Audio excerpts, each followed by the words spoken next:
welcome back to Split Decision. This week on episode 11, we'll be recapping UFC Singapore. After that, we'll talk UFC Paris, Gane versus Spivak. We'll give you our top 5 French things. I may have taken a couple liberties there. But after that, we'll finish up with some Q&As and some that'd be question, answers, and news. All right, let's go.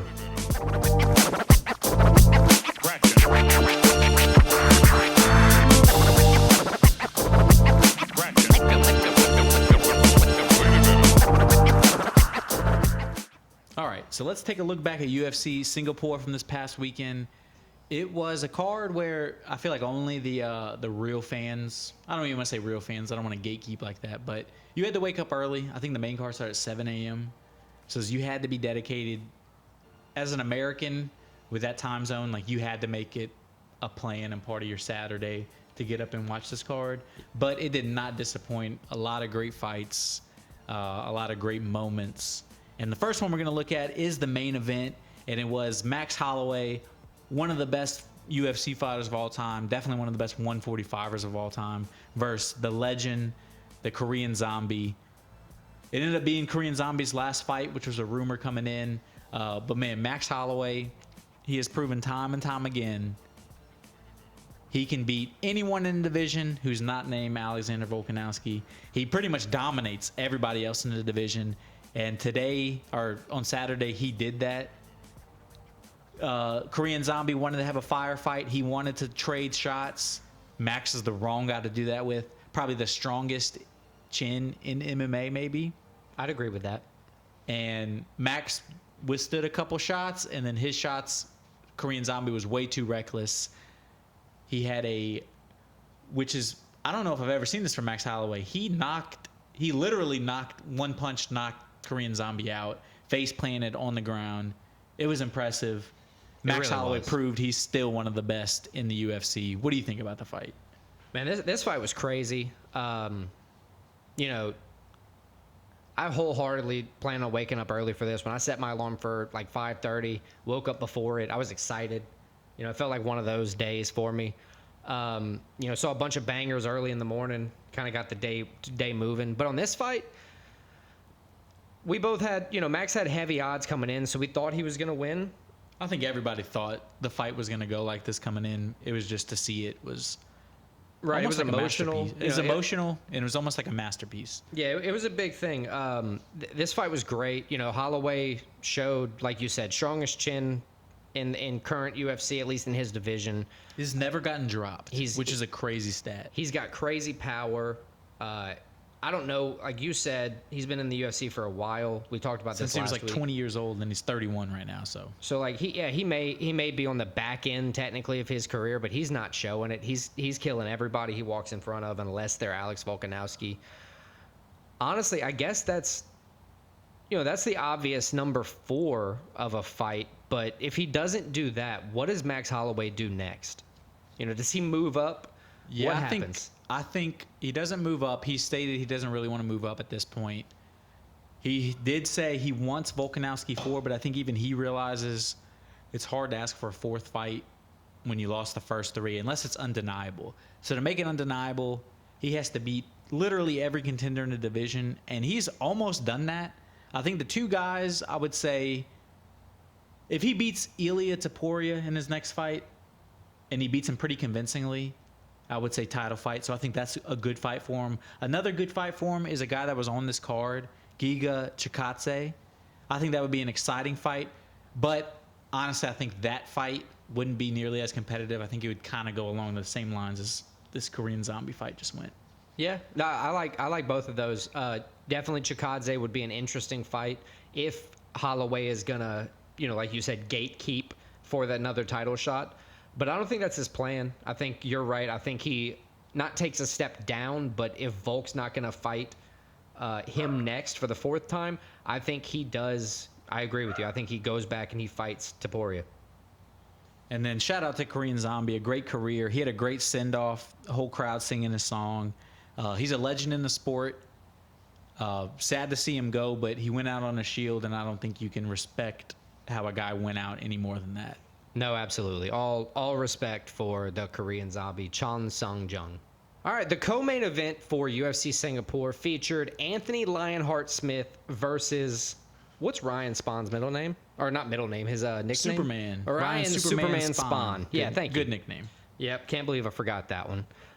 This was an exciting fight, dude. Honestly, it could have gone either way. You can't, like you said a minute ago, you can't say it's a rob because it was actually close. Yeah, it was a split decision win for Anthony Smith, 29-28, I think was what most of the two of the judges had it. I had it 29-28 The other way. Spawn, but it was pretty much a toss 'em up fight. Right. Spawn had him hurt at not the beginning of the fight, but somewhere in the beginning. In the second round, Middle of the fight. He had a chance to finish him, and he just he blew it. Laid on him. And once Anthony recovered, it was kind of boring after that. But Anthony was the more active fighter.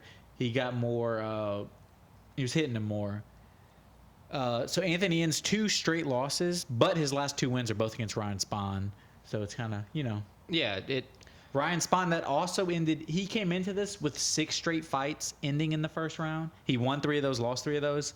This one did not live up to that. It obviously went to decision, so that streak ended for him. Listen, I'm not disappointed with this fight. Honestly, I think the reason we felt as though Spawn won was because we picked him pre-fight. If we'd have both had Smith pre-fight, or one of us would have had Smith pre-fight, I don't think the feeling saying that Spawn won would even be there. I think we just have a kind of bias. I think it was room. pretty even. I think it could have gone either way. I just happen to see it in Spawn's favor. But that's what I'm saying. So where do you see Smith, going from here? Where does Anthony Lionheart Smith? Who does he fight? He's already lost to Johnny Walker. He's not really moving up. It's not a stale division, but it's a stagnant division with the middle group of guys, because you have Yuri, you have Magomed Ankalaev, you have Alex Pereira, you have Jan, then you have Johnny Walker underneath Krylov. You didn't even name Jamal Hill. Oh yeah, well I was skipping over the champion. I was just talking about contenders. Well, he's not the champ right now. Oh, that's true. He had to vacate. I forget about that. He had to vacate. Yeah. But yeah, so it's just a stacked up division where it's stagnant in the middle. So Smith, if he's not being a gatekeeper, what does he do? Where does he go from here moving up? I don't think he's any. I hate to say it, but I don't think he's a serious contender for the belt anytime soon, and he's older, so probably ever. But maybe like if a guy that fights this weekend, Ozdemir, if he wins, Volkan Ozdemir. Maybe if he gets a win, you line them up. He has a pretty good selection to choose from. It's just not going to be any of the top guys, I think. I agree with that. I think he has a few trials and tribulations he has to face if he wants to make one last run. But from there, he has to continue to win. All right, so the next fight we're going to look at, Giga Chikadze, the Ninja, taking on Alex Caceres, Bruce Leroy.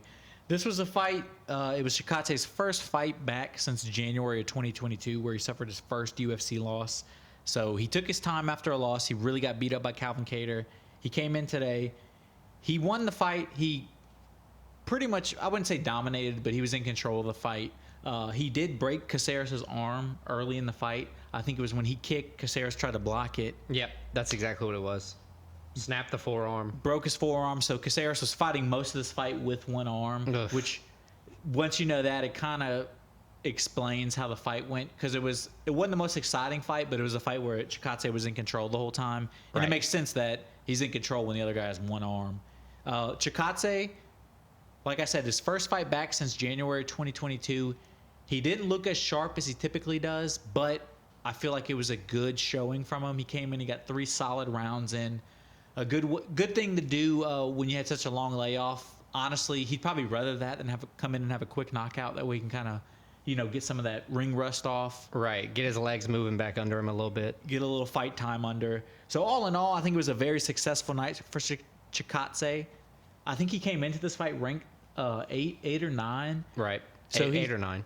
So he's looking, with this win, he was already before his long layoff, he was kind of looking like a contender coming up.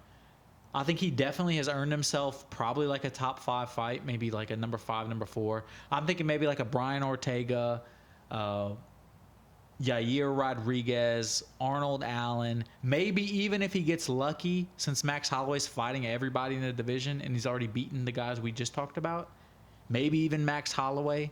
So Chikadze, he's on the up and up. He's a guy to look out for. How do you think this fight went? What do you think about it?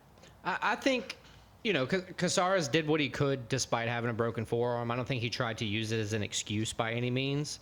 But that kind of paved the way for Chikadze being able to, win all 3 rounds by unanimous decision, that being 30-27 by all 3 judges. Which is surprising because I had it 29-28 Chikadze. I thought Casares probably won the first round, but it was very close, but still. Yeah, it's one of those where he obviously won the fight, so yeah, exactly. No point even complaining about the judges because they didn't get too much wrong in this whole card here. But just talking about your potential fights for Chikadze, his only loss in the UFC is Calvin Kattar. Calvin Kattar beat the shit out of him. Right, a 5-round unanimous decision. They say it's the most disrespectful post-fight picture. They took a picture in the hospital together. Chikadze black eye, bleeding from everywhere, and Calvin Kattar looked like he had not been in a fight. Right. So, maybe he, with his win, Kattar's right above him in the rankings.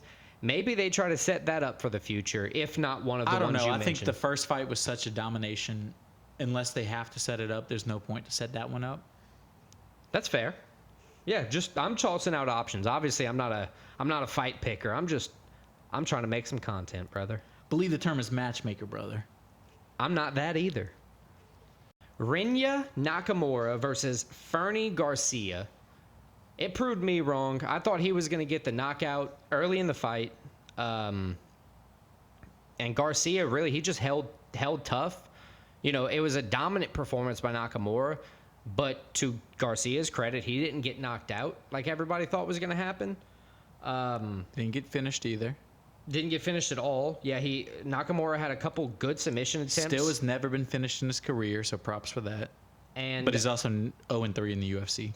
But showed even though he got dominated, it was a big test for Nakamura.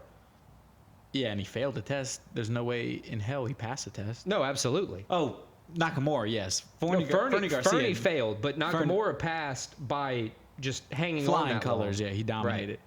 Right. He should have knocked him out, but at the end of the day, he didn't. Great decision victory for him. What'd you think? Ladies and gentlemen of Japan, you have a Khabib. I don't mean that in terms of domination where he's going to go 29-0. In terms of this particular fight, though, he dominated him, and he did it by grappling. And it was the kind of grappling where he made you tired, and he just beat the shit out of Garcia. He didn't get the finish. He had a few submission attempts, but his submission attempts, although they didn't work, they definitely wore on Garcia. He was still being choked a little bit. I think he ended up having in a 15-minute fight, he had something like 9-10 minutes of control time in the whole fight. So it was just domination from start to finish. He moves to 8-0, 2-0 in the UFC. I don't think he's ready for a ranked opponent yet, but I think Nakamura is definitely on his way to that path. He's definitely a prospect to look out for. A name I like, it may be too big a jump of competition for him, but a name I like, he's not a ranked guy, but he has a big name. He would definitely get Nakamura more known, is Cody Garbrandt. And I think, honestly, their styles, I think Nakamura would probably take him down and kind of do almost the same thing. Yeah, have a very intentional fight, have a smart game plan going in, and not have to take damage by a predominant striker like Garbrandt. That would be a very smart matchup, and it could potentially be a very smart fight from either guy. Garbrandt just had to pull out, recently with an injury. I think Garbrandt, there's no way he would fight a guy like Nakamura coming up like this. No, it at his point in his career, it's too much of a challenge, too much of a risk. A test. It's not a win. If he wins, he is no plus. If he loses, he is all to lose. Nothing to win, everything to lose. But it would be a great fight. I would love for Nakamura for that to happen. All right, so now let's move on to maybe the fight that had the most title implications in this card. Aaron Blanchfield, cold-blooded, taking on Talia Santos, the Brazilian. Santos coming off the tough split decision loss to Valentina Shevchenko for the title. Blanchfield, probably the hottest prospect in the division. She's not even a prospect anymore. She's a full-blown contender. This fight was a great fight. Santos started off great. First round, she looked faster. She was hitting Blanchfield clean, flush. But Blanchfield took the shots, didn't really affect her too much, and she was going forward the whole first round, and she just kept doing that the whole fight. As the fight went on, second, third round, Blanchfield took control. She did have about 10, 11, 12, somewhere around that range takedown attempts. Yeah. She didn't get one of them, but the attempts got her in the clinch. It got her wearing on Santos. By the end of the fight, Santos looked tired. By the third round, Blanchfield was the faster fighter on the feet. She was hitting Santos more. 29-28, I think all three judges had it. Yep, 29-28, all That's three what I judges. had it. That's what I had 29-28 it. Blanchfield. She easily won the second and third round. Santos won the first. But it was an impressive performance for Blanchfield. How do you think this fight went? What do you think about it? Honestly, this was a great performance by Blanchfield. It looked like she stuck to her plan the whole way through, consistently going for the takedowns. Even though she didn't get them, Santos had to defend takedowns. They were strategic. Right. It takes a lot of gas to have to keep somebody off of you for the entire fight, which is one of the things that helped Blanchfield, gas Santos out, deep into the third round. And it showed. It showed that Santos didn't have as much gas. It showed that Blanchfield looked well more prepared, even though coming in, Santos might have been the better striker. Yeah, Blanchfield, she showed, as you said, she had a game plan. And despite getting punched in the face, as the old Mike Tyson saying says, once you get punched in the face, your game plan goes out the door. Right. Her game plan did not. She stuck to it. It was a professional performance. Crazy that she's only 24 years old. And right now, honestly, it's almost undeniable that she should get the winner of the title fight coming up between Shevchenko and Grasso. Yeah, it's honestly not even something we really should play around with. I think she just gets it. I think so too, especially considering how good Santos fought against Shevchenko, arguably winning the fight. Yeah. Blanchfield, a name to look out for, still only 24 years old, is just crazy. Crazy to see. Look out for Blanchfield. I'd venture to guess if Grasso keeps the belt, Blanchfield will be the new champion. If Shevchenko gets the belt, What a fight that would be. man, it's a toss-up for me at this point. I got to let the time pass to see a little bit more, but I'm excited either way. So either finishing off or opening up the main card, depends on how you're watching and how you're listening to this. Parker Porter versus Justin Tafa. Not Justin Tafa. Damn, I keep doing that. Junior Tafa. The brother, Junior Tafa, also knocked out Parker Porter in the first round. They kept it in the family. Yeah, that's good. So Parker Porter got knocked out by both Tafa brothers inside of 2 minutes. Completely different years. Very interesting. How close were they? There was something crazy, right? So Junior time-wise? Tafa, this Saturday at UFC Singapore, knocked out Parker Porter in 1 minute, 26 seconds. Junior Tafa knocked out Parker Porter in Justin 1 minute. Tafa. Damn it. Justin Tafa knocked out Parker Porter in 1 minute and 6 seconds in their 20-second difference. Yep. Junior Tafa, the one from UFC Singapore, the little brother, he knocked him out with a right hand, and Justin knocked him out with a left hand. Props to Junior too. That's his first UFC win. Moves to 5-1 overall. All 6 of his fights have come since July of 2022. So this is a man. He is working. Now look, and we were talking about this a few minutes ago. He's young in the heavyweight division. 26 years old. That's young for a fighter in general, but for the heavyweight division, that's damn near a teenager. Right. He could do anything at any given point. He's obviously not going to go down in weight class. I was about to say, hell, he could lose weight and get to 205 maybe. I mean, 40 pounds, you never know. We've seen, who do we see with a six-pack? Derek Lewis had a six-pack. You never know what somebody like Junior Tafa could drop 40 Cannonier pounds. went from heavyweight to middleweight. That's true. I don't think he's going to do it, but No. regardless of that, who do you see this Tafa, Junior Tafa brother, fighting next? Maybe his brother? No, I'm just joking. That would be crazy. That would be crazy. I don't think anybody would take that. I don't think they would take that fight. But good win for him. As I said, his first win. I don't think he's ready for a top 15 opponent. I think he's a couple wins away. So I'm not sure who he would fight next, but good win for him. He's probably a fight or two away from a ranked opponent if he can get some quick knockouts. Yeah, at that point, we'd be talking about somebody like Marcos Rogero de Lima or even like Rodrigo Nascimento. Either one of those would be an easy heavyweight fight to give him a top 15 opponent. Not an easy match for him, but a good, knockout opportunity for either opponent. Damn, those are some well-informed names just off the top of your head. It's called Google, sir.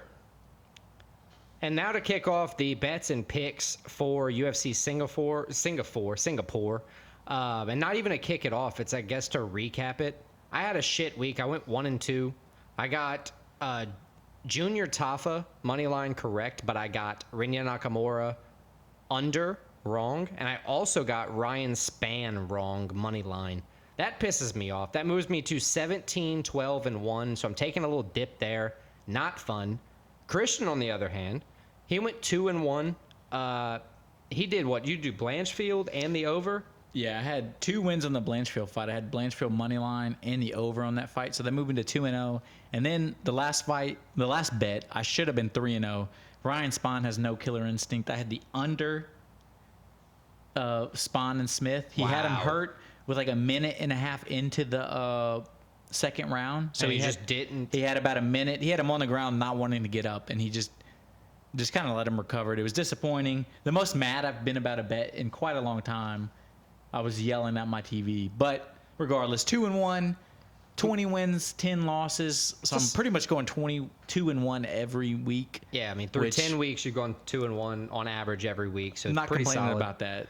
I haven't, so I need to pick that up. For picks, pretty good week for both of us. We hit the exact same picks. Very, very good week. 5-1 both. It moves Christian to 42-26. You obviously know he got Ryan Spann wrong. I got Ryan Spann wrong. It moves me to 48-20. So we're both pretty positive there. And we went up against ChatGPT. I know I told everybody the picks last week, but alarmingly, ChatGPT went 6-0. Yeah, but this was easy. We went 5-1. I'm not too worried about it. He got the one thing we got wrong. I don't know why you keep putting a gender on the computer system. He's a man. Okay. He's watching UFC and he's picking fights. So, sorry, Laura Senko. 10-2 so far with ChatGPT. So batting pretty good there. We're doing pretty good with those. We got the ChatGPT picks coming up for UFC Paris, so stay tuned for those.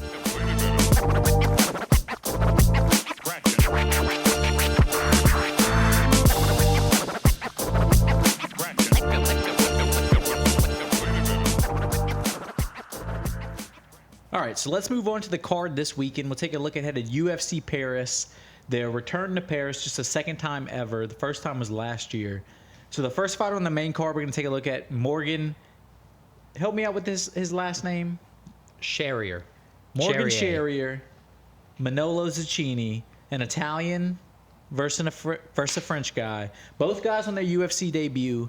The Frenchman, Charrier. The Frenchman, Charrier, excuse me. 3 straight wins, 2 straight finishes, his last 2 wins. And he has 9 losses, 18-9 overall. Only one of those is a finish, so he doesn't get finished very often. Then the Italian, Zucchini, he comes in 11-3 overall. Also his UFC debut, as we said. 2 straight wins. His last 5 wins, it's in his last 7 fights, but his last 5 wins, all finishes. This is a fight that's hard to predict just because we don't know either guy very much. As I said, two guys making their debut. How do you see this fight going? What do you think about it? So for this one, I think this was a bit of a late notice kind of change up with this card. This was originally supposed to be Giannis Gamori versus Kowlin Lufrin, and then we were going to have William Gomez versus Lucas Almeida, and then everything kind of got switched up. So this fight was actually made this afternoon. And that adds a little bit to the mix of why we don't, really know how to score these 3. 2 young guys, Charrier 27, Zucchini 26. I think on this one I go with Charrier. I think, with his recent knockout victories, I think those are going to be what's propelling him forward. But Zucchini has 2 knockout victories as well. Well, but I'm going with Charrier as well. I was also going to say coupled with the home crowd. That's the only reason I'm going with Charrier is right. Home crowd in Paris. The last pirate. Great nickname. Great nickname. Up and comer in the UFC. Maybe. We'll see. Yep. Let's see. Kicking off the next fight in UFC Paris, we have William the Jaguar Gomez versus Giannis the Desert Warrior Gamori. Now, each one of these guys were supposed to fight other people, but they made this match together because Lucas Almeida dropped out via injury. Bunch of clusterfucks with that, so we had to kind of move on the fly here. 2 Frenchmen fighting in Paris. So that's an interesting thing. Yeah, so honestly, the crowd will be split for whoever their fan favorite is. You know, whoever your personal French favorite is for that fight. That's a lot of alliteration. I like it. You know, what do you think happens with this fight? You know, it's kind of a late notice. We both knew they were each fighting, just not each other. Gomez comes in 2-0 in the UFC, 10 straight wins. His 2 wins in the UFC are decision wins, though. He was a finisher before he came in the UFC, so he's still trying to find ways to finish fights in the UFC. But he's taking on a guy in Giannis, who it's his UFC debut. He does come in with 9 straight wins. I think the experience plays a factor in this. I think Gomez keeps it on the feet. He's the better guy on the feet. So I think he keeps it on the feet, and he finishes the fight. I think he gets his first UFC finish, his 3rd UFC win. He's a guy maybe to look out for. That's good. I also have Gomez winning this fight. The main reason for me, or the main kind of key to victory for me, is what you already hinted at, is he needs to keep the fight on the feet. I think if he keeps the fight on the feet, he has the advantage, and I think he's going to win. I take William Gomez for his home crowd, even though both have a home crowd. UFC Paris. The favorite French fighter fighting on the feet. There you go. All right, so the next fight we're going to take a look at from UFC Paris is Volkan No Time Ozdemir taking on the UFC debutant Bogdan Guskov. Ozdemir comes in 1-3 in his last 4 in the UFC, 6-6 overall. So he's been very up and down, very inconsistent. Seems like he gets a couple wins, gets a couple losses, kind of goes back and forth, up and down like that. He's taking on, like I said, a guy making his UFC debut in Guskov. 4 straight wins, though, in his last 4 fights. All 4 of them first-round KOs. And a crazy stat I saw, his last 2 wins, so that was in March and in November of 2022, lasted a total of 55 seconds combined. So 2 quick knockouts. He's a guy that he is used to finishing people early. I think he comes out, and I think he continues that, and he makes a big bang in the UFC. I think he finishes Volkan in the first round.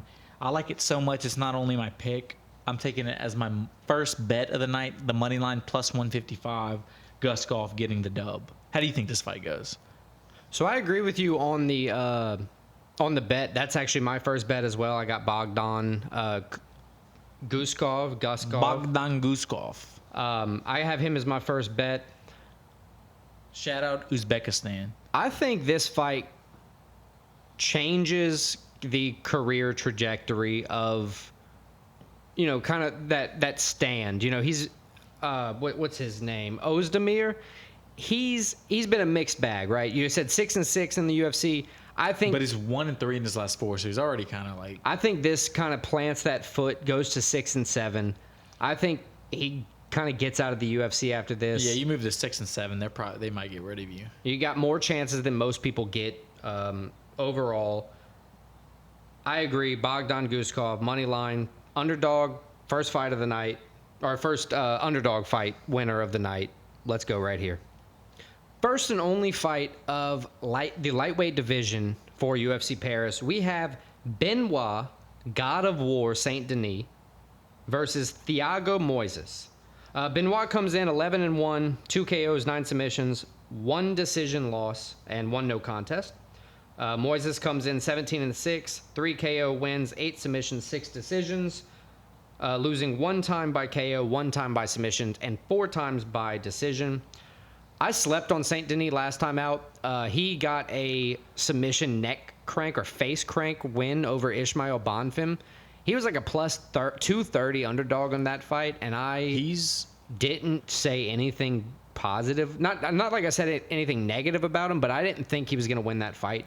I've been a fan of his. He's the second or third fighter we've had that this is the second fight we've covered. I think it's the second fighter. So I think that's going to be happening more in the coming weeks, it seems. We're starting to cover a few. It is exciting. But I think Denis, I'm all on his train. I've been on his train since before we even started this podcast. 3-1 in the UFC. He lost his first fight, but he's won 3 straight. Both of these guys are submission guys. If they had a choice how to finish the fight, I think both guys would want to choke you out. So Right. it's They going to have be 17 submission victories combined. so it'll be interesting to see how that kind of plays out. If it's like if they go to the ground and they try to see who's superior, or what you see a lot of times is both guys just say, "We're not going to the ground. We're keeping this on the feet." Right. Either way, it'll be interesting. I do have Saint Denis winning the fight. That's my pick. He's also my second bet of the night. I have the money line minus 160. He's a pretty heavy favorite comparing to last time how big of an underdog he was. So that shows you the respect he earned in his last fight. And I'm gonna. I've been respecting him, so I'm all on Benoit Saint Denis. I have to agree with you there. I've been kind of not going down, but losing a couple weeks here or there in the betting. And one of the things I told myself I was going to do was focus more on just the money line bets. Just copy my bets. Yeah, if I knew what you were betting in front, I would. So I actually took this as my second bet as well. So it sounds like a copy, but it's not. Watch, this is the week we go 0-3 on bets or something. So then there's nothing to stand on. But yeah, I picked Benoit Saint Denis, second bet. Let's go France. Co-main event for UFC Paris features homecomer Manon the Beast Poirot. Sorry if I got that wrong. I'm doing my absolute best in the French. Fighting in flyweight, 125 pounds. Fighting Thug Rose Namajunas. The legend. So Poirot comes in 10-1 in her career, 6 KOs, 4 decisions, 1 loss by decision. 10 straight wins. She lost her first career fight and has won 10 in a row since then, including 5 in the UFC. That's pretty awesome. Thug Rose comes in 11-5, 2 KOs, 5 submissions, 4 decision victories, only losing 1 time by KO, once by submission, and 3 times by decision. Poirot, honestly, she's perfect in the UFC here. She's beaten people like Tabitha Ritchie, Mayra Bueno Silva, who just beat Holly Holm, and then on steroids. On steroids, I have to add, but it was apparently ADHD medication On steroids. And then Katie Chookagian. Look, she's taking on the new threat in the division, moving up. Thug Rose, Namajunas. Huge step up in competition. Thug Rose is an elite fighter. This is a big step up for Poirot, the Beast. I agree. But I think she's up for it. I think she comes in. I think she's the fighter on the rise. I think Rose is kind of the one. You don't know which Rose is going to show up. Is she motivated? Is she not? There's too many questions for Rose. And she's fighting a girl that's just such on a hot streak and looks to be ascending. I'm taking Poirot, the Beast, in the fight. That's my pick. I'm also, my last bet of the night. Son, don't tell me. Is this your last bet? My last bet is the over. Son of a bitch. Did you plan this to where I had to open every one so you could say your bet first so it seemed like I copied everything? I think this is a fight that it's going to be a technical fight. Oh, this is total bullshit from you. I think it may be a little reminiscent of Rose's last fight. Kind of boring because neither fighter's going to want to take a huge risk, but I think Poirot gets the dub. And yeah, I can say her name. All right. Just ask me. Come on. So what do you think about this fight, Alex? Yada, yada, yada, yada, yada, yada, yada. Hey, look, I picked Manon Poirot as my pick for the night. And look, my last bet of the night is Poirot versus Namajunas over. So you see Alex has found the right strategy. This is some bullshit. Wait till I pick, take my pick, pretend like you already had it. I respect it. It's not, when we're talking real money, it's not a dumb thing to do. So I can't even be mad. I like the spin zone. All right, so let's move on to the main event of UFC Paris. Paris. Cyril Bongaman Gan taking on Sergey Spivak, the polar bear. Cyril Gan comes in 11-2 overall. He has lost 2 out of his last 3, but he's lost to 2 of the best, probably heavyweights of all time, John Jones, Francis Ngannou. Besides that, he's 8-2 in the UFC. Well, including that 8-2 in the UFC. So pretty much everybody else he beats except for like goats. He's taking on Spivak, who comes in on a 3-fight winning streak. Those 3 fights are after he got knocked out in the first round by Tom Aspinall in September of 2021. So it begs the question, is he ready for the elite competition? He's taken 1 stab at it. He got knocked out first round. came back, won 3 in a row, impressive fights. So now he's taking on Cyril Gane, who I consider an elite heavyweight fighter, probably the best pure striker in the heavyweight division. So this is a very, very interesting fight. How do you think this fight goes, Alex? Man, this is a different one. The heavyweights are always crazy. You know, they can be the type of heavyweights where they're gassed going into the second round, and you know they're just heavyweights by weight. But then they have heavyweights like this, where the John Jones, the Cyril Ganes, the Tom Aspinalls, if you will, and in this case even Sergey Spivak. Yeah, I was about to say he's an in shape guy. He's a fit heavyweight. You know, it's hard for somebody to be 250 plus, you know, or you know 240 plus, walking around the fighting. The heavyweights have gotten weights. so good and so athletic nowadays in the modern era that you can't be an out of shape fat guy like they used to be a couple. Right. So that's the biggest question here. You know, you asked it. Is Spivak ready to face elite competition? You got Cyril Gane. Where'd my cinnamon toast go? He's a second ranked contender in heavyweight. You know, he's, you know, only second to Sergey Pavlovich, and then John Jones is the champion. But more importantly, I think Sergey has what it takes to defeat Gane. Gane hasn't fought since his John Jones fight, since his loss. Yeah, but that's sooner of a fight than Spivak's last fight. Right, but what I'm saying is it stays in your head longer. I don't know, because his only other loss against Ngannou, he came back to the next fight and knocked to... He did, but that was a decision, right? No, he knocked him out. No, the Ngannou fight. Ngannou was a decision. Right, so that's a different kind of fight. When you get, you know, I know Ngannou... he didn't get knocked, he just got gillied. Well, yeah, Cyril Gane got choked out, but still, that changes you. When you take a loss by actually getting beaten, it's different than taking a fight to the decision versus a man where most people thought you were going to get knocked out. So I think Sergey here is going to win the fight. I'm taking him as the underdog, plus 136. No bet here, just a pick. I like throwing that one out. You know, I think it's a good one for Cyril Gane to get upset. I have a hard disagree. I think Cyril Gane responds well. I think he stays by what he's been, which is he's better than everybody except for the elite of the elite. I think he gets the win here in front of the home crowd. Cyril Gane, I don't have a bet for it, but I think he moves a 12-2 overall. So I know we haven't done anything like this yet, but we also haven't had football season upon us. Week 0 of college football was last week. We decided we're kicking things off with betting expansion. Week 1 college football. Basically, we talked about it. We're going to add a couple football bets a week, whether it's college, NFL. We get to pick. Honestly, if you comment, tell us. We might pick one of those if you see a line that is worth going after. Then I can blame a loss on somebody else other than myself. That would be great. So we'll be given 5 bets total a week, correct? Yeah, 5 bets. 3 MMA, 2 football? Yeah, 3 MMA, 2 football. So this week, kind of kicking it off, I have a fantasy football dynasty that I'm currently... I've never heard of this. You're trying to tank in dynasty. Right. Well, yeah, you don't really play fantasy, so I wouldn't expect you to know. But I'm tanking in dynasty so I can get Caleb Williams. He may be a bust. My first bet of the college football season is going to be a Caleb Williams anytime rushing scoring touchdown.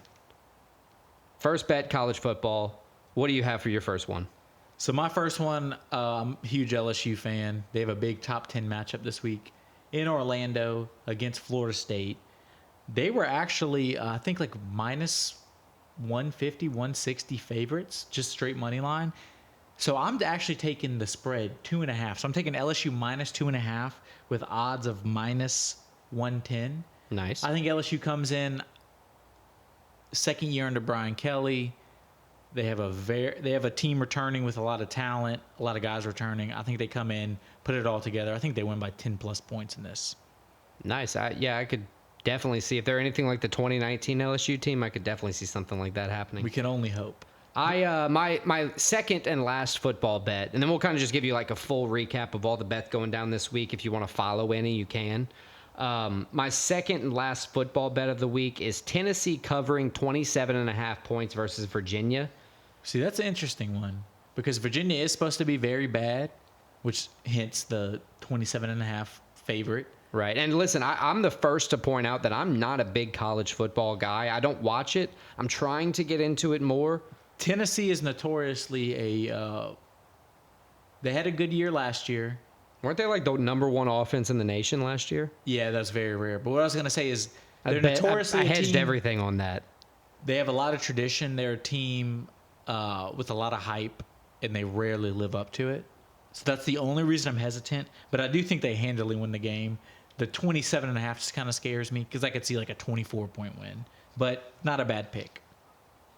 And what's your last bet? My last bet, I'm going with a slight underdog. It's a rivalry game, South Carolina, North Carolina. North Carolina comes in, I think, ranked 14 or 15 against unranked South Carolina. But South Carolina, the SEC school, SEC always carries a little bit extra weight going into these non-conference games against the ACC school rivalry game.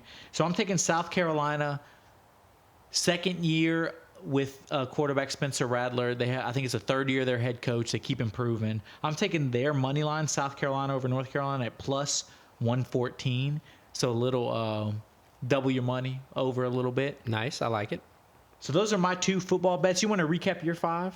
Yeah, so basically for this, we got 5 bets going into this week. First time ever, we have the same 3 MMA bets. So we both have Bogdan Guskov, money line plus 150. Benoit St. Denis, money line minus 146 is what I got it at. I think you got it pretty close to the same thing. And then Poirot versus Namajunas over.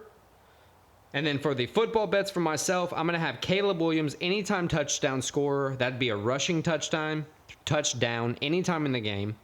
And then I have Tennessee covering 27.5 versus Virginia. That's a slight favorite of minus 110 there. Yeah, so my 2 football bets, as you said, we had the 3 same MMA bets, so no reason to say those again. My 2 football bets, I'm taking LSU minus 2.5 points with minus 110 odds. And then I'm taking South Carolina money line, slight underdog, plus 114.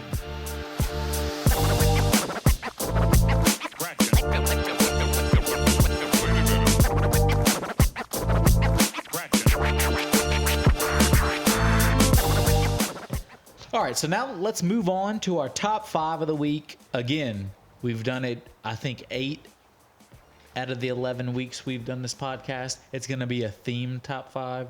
At first, we tried to do... I would argue everything's been a theme. Well, at first, we tried to do, like, specific UFC, but then we kind of got on this train, which I like, of wherever the location, we try to do a theme based off of that. I've never been on a train. Especially when it's a unique location like this. UFC Paris, so it's France. Only the second time the UFC's ever fought in Paris. And the second time in France. 2 years. Yeah. Well, they just legalized it like last year. That's why the first fight was last year, first card, and this is the second fight, which is crazy. So you mean to tell me... The other guys, they had to, like, they had to go to, like, boxing gyms and then, like, train MMA almost illegally. Oh MMA was God. illegal in France until, like 4 years ago. That's crazy. It is crazy, especially since they have so many talented guys on the roster. Like we just went over pretty much every French fighter. So I'd have to guess that UFC would not make this week's top 5. Yeah, UFC's not making this week's top 5. But this week's top 5 is Dun, dun, dun, dun. top 5 French things. So much like we did with the Boston, this is just general. We're taking it very liberal. So any kind of noun can be French, can have French in it, can just be related to French as long as you make a compelling argument. So top 5 French things. I think this will be fun. Can Go we ahead. start with our honorable mention? Or no, do we start with honorable mentions or No, end? you end with honorable mentions. All right, I'm a moron. Sorry. Or I think you do honorable mentions before you do number 1. Is generally how it goes. Okay. But anyway, Sure. your number 5, top 5 French things. Let's hear it. My number 5, or my 5th top French thing would be the Statue of Liberty. Ooh. Best gift from the French to, in my opinion, the best country. They gave us the Statue of Liberty, so in my opinion, it has to be one of the best French things because we have it. You make a compelling argument. They also, one of the most famous French paintings is actually about the Statue of Liberty as well, from an artist. I mean, it's You know, Definitely like top 1 or 2. I mean, it's up there with the Eiffel Tower but it's like for monuments. For worldwide monuments in America, it's definitely like 1 or 2 They also have a miniature Statue of Liberty in Las Vegas. in France. Oh, in France too. Yeah, it's like a replica of the one they gifted us. That's a good number 5. What you got for number 5? So my number 5, I'm going to sports theme. This is probably the best soccer player, footballer in the world right now. I'm going Kylian Mbappe. I've heard of Mbappe. You've heard of Mbappe. He had a hat trick in the World Cup final against Messi, but Hat trick's that's three goals. 3 goals. So he had 3 goals in the World Cup final, which is crazy. In bowling, they call that a turkey. In bowling, they do call it a turkey, and he lost. But he had he had a hat trick and they lost. and they lost to Messi in Argentina. Do you act like I remember? I don't pay attention to the soccers. I mean, that's like the one you definitely saw that. I We've talked remember. about it. Yeah, I remember seeing it, but I didn't know Mbappe was on that team. Cool. All right. But yeah, Mbappe, he won the World Cup 4 years before with France in 2018. He's still only like 25 years old. He's one of the best soccer players in the world. He's French. So my number 5, Kylian Mbappe. I know you don't have a lot to add to that. No offense. I've heard of him. He's cool. He is cool. You have heard of him. Soccer player. Like, listen, for me to have heard of him, I've heard of like Ronaldo, Messi, Mbappe. I saw Harry Kane on a TV show, so it was like Kane. I like Harry Kane. I got like He left 5. Tottenham. I got like 5 people in my soccer roster. Hey, But as a I'm growing. American soccer ambassador, I'm happy for the progress. Right. Let's so, hear your number 4. My number 4 is a 2007 film, arguably one of the best Pixar films. Oh no! Did I get you? I think you got me. The movie Ratatouille. I do have that on my list. Nice. So that movie slaps on so many levels. It's about a mouse who can cook. He gets I know he's a mouse, but I like to refer to him as a rat. right. He's a rat that can cook. It sounds way bad when you say it's a rat cooking in Paris. Long Makes story. a little too much sense. Heartwarming. The rat can cook. He gets under the trust of a chef who helps him cook. It's a weird story, but it's just heartwarming. It's a very good story. You watch it. It's a heartfelt movie. It was before, everything had to have so many ulterior motives. It was just a good story. It's a great story. One of the best Pixar movies. As you said, it's kind of one of the last like real great, at least like those animated movies that are meant for kids and adults. Right. That didn't have any kind of like message behind it. It was just a good heartfelt movie. I love that movie. I have it later on the list. I don't have it at number 4 though. What do you have for number 4? So my number 4, I think everybody will appreciate this, both men and women, Uh-oh. gay and straight. Uh-oh. It's a good old French kiss. Uh-oh. That's the Germanist thing I'm going to hear today. I think a French kiss, that's how you know, like... Sorry, that's the most Germanic thing I'm going to hear today. If you have a regular kiss with somebody, it doesn't mean anything. You could kiss your friend as a joke, and, like, regular kiss doesn't mean anything. Get away from me. Come here. But Yeah. Right when you do a French kiss with somebody... It gets serious. Whether it's, like, you're trying to have a relationship with them or anything, that's when it's maybe not serious... Well, the but, like, moment is serious. the It moment definitely is ain't no serious. plaything no more. The moment is serious, and it's definitely a corner turned. Yeah, look, I will say that is a way better pick than French fry or like French onion soup.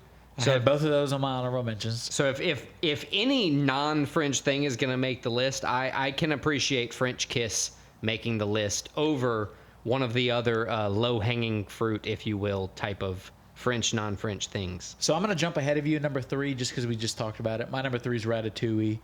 Great Get that out of the movie. way. We just talked about Pixar movie, it. great Pixar movie. movie. Love it. What's your number 3? So my number 3 here,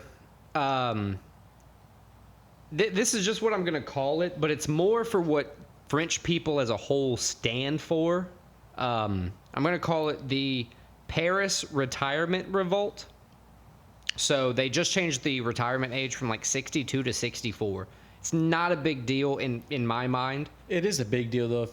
2 years of your life. Right, but obviously for the French people, it's a big deal as well because They had a huge revolt. So what I'm saying is my number 3 is going to be the Paris retirement revolt, but in the sense of the people are standing up to the government to say, listen, that's not what we signed up for. That's not what we agreed upon. We're taking a stand, kind of drawing our line in the sand, if you will. No, I very much like that pick. It is a kind of the people drawing their line in the sand, taking a stand against the government, which, as long as it doesn't get too crazy, I'm all for. Right, absolutely. But yeah, it kind of goes against the it not goes against, but it's almost like an American a trait that Americans would attribute to themselves. Right, but France in this case, But France is doing it, so it makes you kind of they- open your mind worldwide, where it's like maybe it's not just Americans that are. right, they're collectively patriotic in their own right. They're collectively Exactly. taking their own stand in their own right, and you know that's admirable. Right, that's an admirable feature. That's a good number 3. What you got for number 2? So my number 2, this is kind of a broad one. I'm going the French language. It's romantic. I think it's the romantic language. If you just listen just based off a sound and you don't know anything, like you can't understand any language, Right. I think French is probably one of the best sounding languages. As you said, romantic. It just flows. It's like they're talking in cursive. It's pretty crazy. And honestly, so I took French 1 year in middle school and 2 years in high school because I was hard-headed and didn't want to learn Spanish for I whatever did the reason. same thing. I did all of high school though. And honestly, from what I can remember, I've tried to learn Spanish since. I've tried to learn, It's very similar to, like, Chinese Spanish. or Mandarin since. And I'll have to say French was the easiest I've ever attempted to learn. Well, I think it's very similar to learning Italian or Spanish, like structure and everything. Right. Once you pick it up, a lot of it flows together. But I'd yeah, it's agree. just a beautiful language. So my number 2's the French language. What's your number 2? My number 2 is something that is most common in France as a former military standpoint from anywhere anywhere else in the world. It's going to be castles. I like it. France has the most castles compared to anywhere else. I believe they call them chateaus. chateaus. Right. There are 45,000 castles or chateaus in France, and most of them, if not all of them, at some point were military strongholds meant for defending their position or their area. The cool thing about that, so with 45,000 castles, there's just over 35,000 communities. So there's over one castle per community Well, you got to in think. France. There's been civilizations in France for so long that those have been around since probably the medieval times. Right. And that was before France was even a thing. So it was just like cities on their own. So it was like whoever had the castle, they were in charge and they were the leader. Exactly. However far they could control the land. So thinking about that, that makes it gives you those medieval, those Game of Thrones, Very those, cool. those Conquer, Very those historic. If you're a PC gamer, those Civilization vibes. Age of Empires. Right, all those type of vibes. Castles are great. As Very, very kids, cool. Kids, I always wanted to build castles. I feel like castles are a thing. When you're a kid, your interest is super high. Teenager, very low. As I get older as a man, castles Very are cool high. as fuck. Right. So castles number 2. What you got? So my number 1 French thing, I'm going the athlete route again. I'm going the soccer player, footballer again. Oh no. He's the best French player of all time, I believe. He's the best Arsenal player of all time, which is really why I picked him in this. Thierry Henry. I mean, if you watch him play his highlights, he'll make you fall in love with football. Just a great player. He's a great guy. He's on TV now. He's funny. He's suave. He's French. He's just the man. So Thierry Henry, my number 1, my favorite Frenchman. He's a cool ass dude. Good looking dude, no homo. He's a great player. Wow, dude, that's crazy. So yeah, I've actually heard of this guy too. 46 years old, 6'2". Played for Arsenal. He's very well. He played in MLS for a little while. Yeah. He was with the New York Red Bulls, right? Yeah, New York Red Bulls. Yeah. I am not looking on Wikipedia to find out anything about this guy at all. Yeah, You've heard of Thierry Henry. I'm looking at a picture of him right now on Wikipedia. I've never seen this guy in There's my no way. I life. sent you. They have the TNT NBA show of soccer, and I sent you. Yeah, I've maybe sent in you that, stuff. maybe in that context I've seen it, but dude, never. Dude, he's literally one of the most famous, one of the And best look, footballers. can you do me a favor though? Can you say his name right? Thierry Henry. No. Can you say Thierry Henry? Can you say it right? No, because that's not his name. Okay, just Henry is definitely how you say his last name. happy late birthday, August 17th. I just turned 46. To a guy, Thierry Henry. Sorry if I got it wrong. Yeah, good number one. I never heard He's of him. mocking us, by the way. What's your number one, asshole? The guillotine. Of course. It's the, top executioner weapon, It's the epitome of the fucking fuck around and find out machine, if you will. There have been kings executed on it. There have been queens executed on it. All the way down to peasants. It is the epitome, and I'll say it again, it is the epitome of the fuck around and find out machine. It is the unbeaten, even a dull blade will take a head off. And I'm not talking about the MMA move. I'm talking about the medieval weapon to behead people. Well, you didn't even say the best French version of The them guillotine. using You can talk. French Revolution. Speak. King Louis. Yeah, speak. When his eyes were, he blinked like 14 times Yeah, or something. that's the ridiculous. best. That's the creepiest thing I ever heard when I was in school. It is. Guillotine, very French. Pretty much, I don't even know if they invented it, but because of that. I looked it up. It said they invented it. It's kind of all hard with old history because people claim things. Yeah. And they just kill everybody it's who French says name. other than they say. So French name, used in a big French, like the French Revolution, probably one of the most famous French things of all time. yeah, it's actually the dawn of the term "off with his head." Yeah. So I could see why that is the case. in my opinion, it is not the most like inherently French thing, but in my opinion, it is the top French thing. So there you go. There are each of our top 5 favorite French things. Let us know what you think in the comments. Send us DMs if you want to. Just let us know.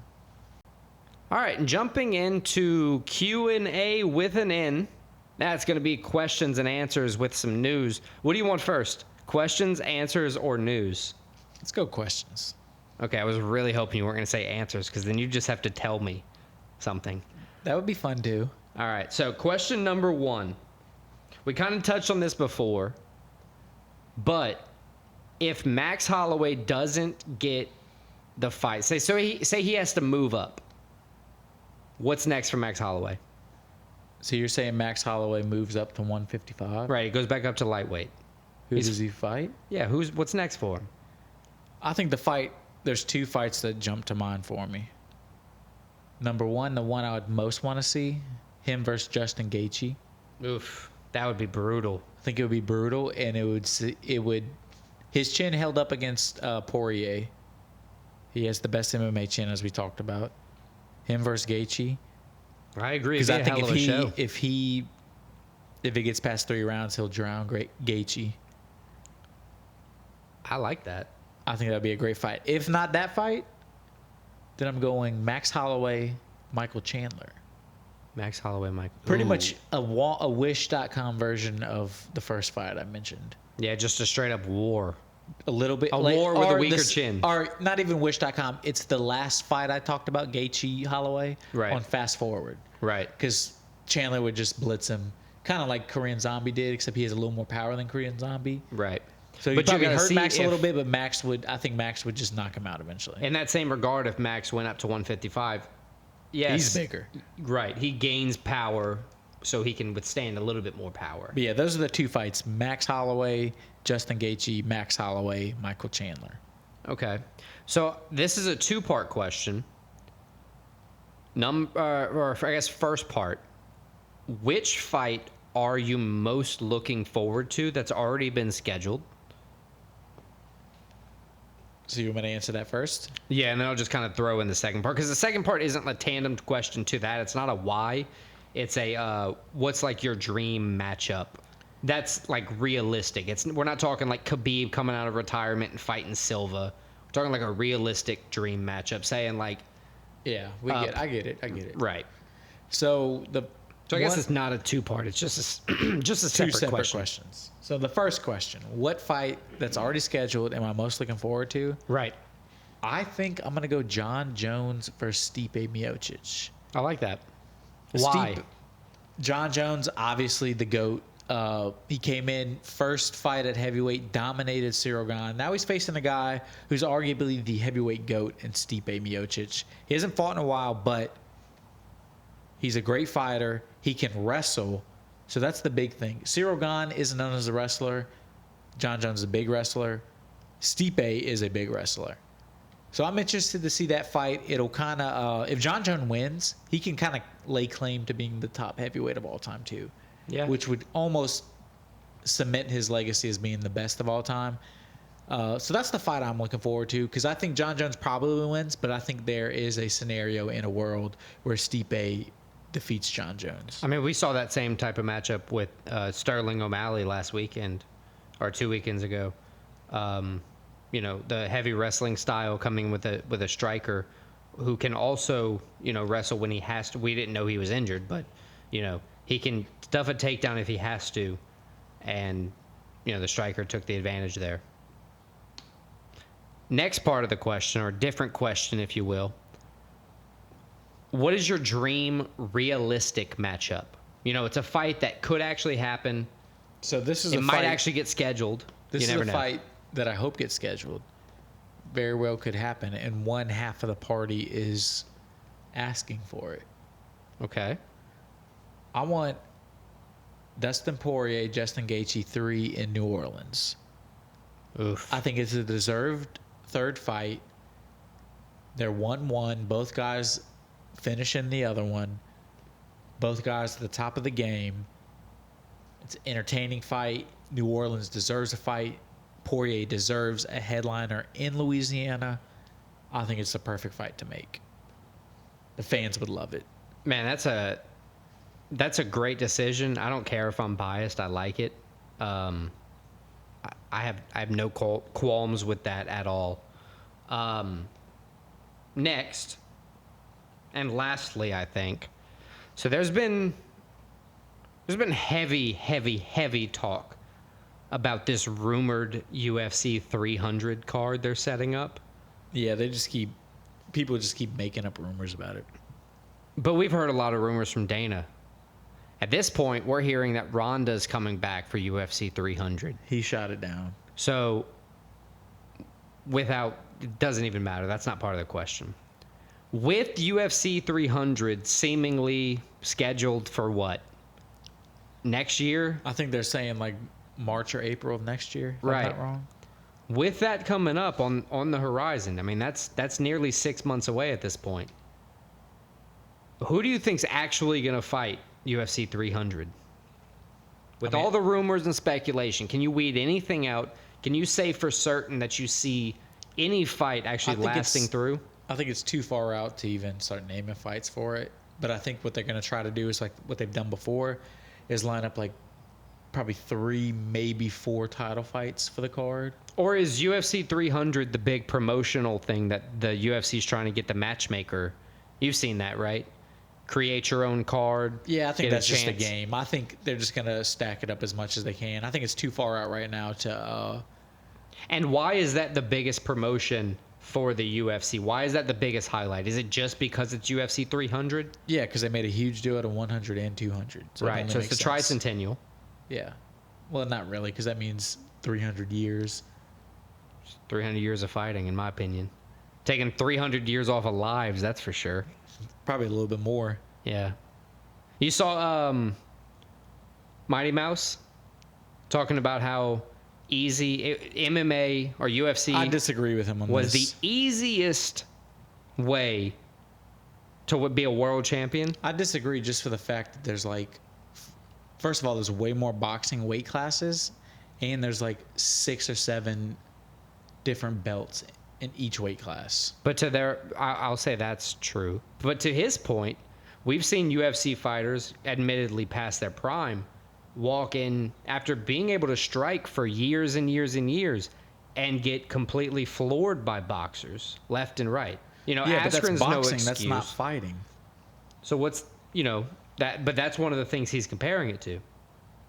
No, but if they came in MMA with the MMA guys, they would get destroyed just as they're going to boxing. So where has he come from saying this, that it's the easiest thing? What was his stance on it? I don't know. I just saw it and I was like, I don't agree with him I either. love Mighty Mouse. I know that's one of your favorite fighters. That's why I wanted to ask you. I love him, but I've completely disagreed with him. I think boxing is way easier just for the fact more weight classes and more belts. Fair enough. All right. Well, look, that's going to wrap up the Q&A portion of the Q&A with an N. The last thing I want to talk about is a little bit of news featuring Kamaru Usman. Who?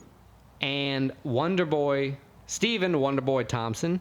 You talking about the former welterweight champ, Kamaru Usman? Yeah, who everybody just completely flipped on as soon as he, made one mistake at the end of a fight he dominated. That guy. I like that guy. I do too. So Stephen Wonderboy Thompson was called out by Ian Machado Gary recently. He turned it down. He's also recently come out and say why he turned it down. They also offered him Jack Della Maddalena. Yeah, they offered him there. He said he would have fought both of them, but when he heard that Usman mentioned him, that's immediately what his eyes kind of set on. So, in my opinion, I think be on the lookout now for Wonderboy Thompson, Kamaru Usman, striking clash. Yeah, it's one of those things you cannot blame Stephen Wonderboy Thompson at all. He's already into his 40s. Absolutely, yeah. He needs Kamaru Usman gets him. I think we talked about this earlier. If he came in and he knocked out Kamaru Usman with a head kick, he would get an instant title shot. That's his goal, as a title. Right, and that gets him to the quickest to the title. And with his style of fighting, he doesn't have to take a lot of damage to win. Of course, he can go longer in fights because of his fighting style. He's a karate master, if you will. It helps him with the striking, with the evading, and the counters. So I'd be interested to see this fight, and honestly hope it happens. Hopefully, see it by the end of the year. Yeah, that'd be a good one to watch. Entertaining. I got one piece of news. Uh-oh. Did you see what McGregor posted in the past couple of days? I saw something, but I don't... He posted a countdown to, it's like December 15th, which is the last UFC card, McGregor Chandler. But he posted like a clock counting down to it. And it was on the official UFC webpage, but the UFC hasn't said anything. So everybody's wondering, when are they going to announce it? when are they going to announce it? And are they going to let Conor McGregor fight without passing a drug test? I mean... Because Dustin Poirier mentioned it. He was pissed about it. I imagine he's not the only fighter that would be pissed. Yeah, I mean, that's going to give us stuff to talk about for weeks and weeks and weeks if they let him fight without passing a drug test prior to, the deadline. Because the deadline has passed, right? Yeah, it's supposed to be, you have to be in the testing pool for 6 months. Right. But at the same token, we've been led on this leash for months and months and months with no answers, no word. Dana promising and then saying nothing afterwards. Honestly, it's not that I'm over the McGregor train, but I'm over hearing about it. I either want him to fight. I either want the guy to fight or get out. Shut the fuck up. Right. I think a lot of people share your sentiment, me included. And look, I'm a huge McGregor fan when he's fighting. But when he's just sitting out there talking about shitty beer, or Khabib. I'm out. Either fight. You saw him force that beer down Anthony Joshua's throat. Yeah, that was actually kind of funny. That was funny. Then he called out KSI. It's like, come on, bro. Yeah, he just went out there trying to just promote, make some money, whatever. I think he might have been under the influence a little bit. But at the same time, I don't care if he does that, if he's fighting. If he's not fighting, why are you in the ring? Get out.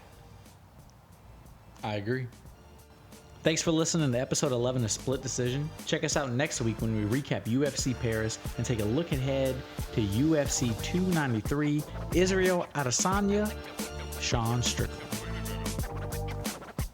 In France, it's illegal to name a pig Napoleon. Thanks for listening to episode 11 of Split Decision. Make sure you like and subscribe wherever you listen to this podcast.